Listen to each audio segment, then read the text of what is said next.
Prosecutors, you may know this by now, it's old news, but they get to use DNA evidence in the Bryan Kohberger trial this summer. Mm-hmm. The defense said, no, we don't want you to. This summer. Yeah. Yeah. The trial of the century. We unlocked the mystery of the Moscow Four. I wondered about that because, wasn't there a famous killer in California? The Golden State Killer. Yeah. Yeah. Who was found because of family through ancestry, well, not ancestry DNA per se, but through a DNA relatives' website. DNA. Relative, yeah. There was 99.9. And that also came up in the Christopher Tapp case. Right. That's, I believe, a large part of how he was exonerated. Mm-hmm. May he rest in peace. What a weird thing that was. Yeah.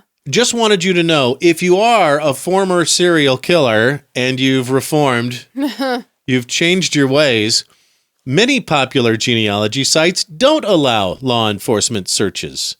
Family Tree DNA is one of two main genealogical databases that allows searching by law enforcement. Mm-hmm. Another one is GED Match Pro.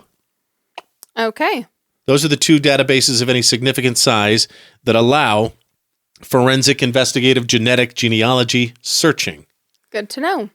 Now, I've never heard of either of those. Have you? No. But I've heard of Ancestry.com, 23andMe, and MyHeritage.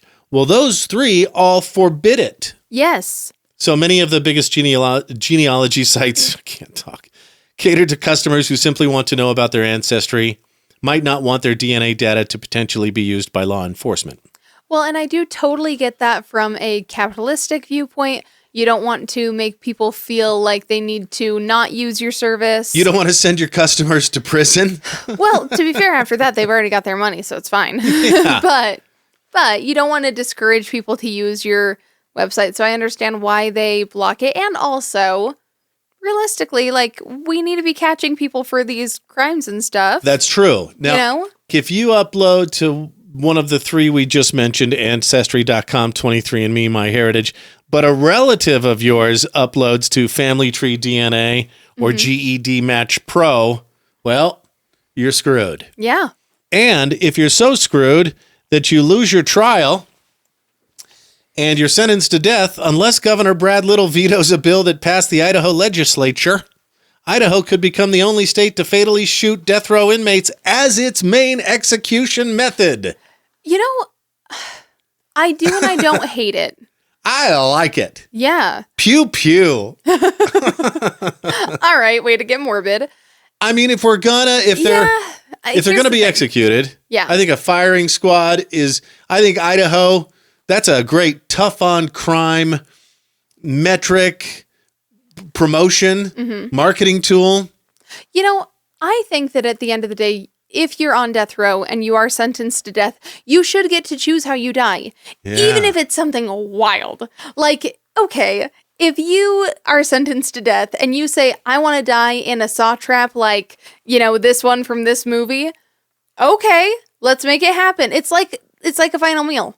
Yeah, right. You get to request your final meal and then your method of obviously demise. within reason, but I want to be pushed off a cliff. I want to be dropped out of an airplane. Okay. Think about you'd have to hire a guy in a Terrifier mask to hang the person upside down and saw them in half lengthwise. But you still have to hire a doctor to inject him. You'd have to hire 4 horsemen to draw and quarter. Well, and lethal injection is pretty expensive too. So realistically, you might be saving money by having him drawn and quartered. What's the Bill and Ted line? Put them in the Iron Maiden. Yes. Excellent. Execute them. Bogus.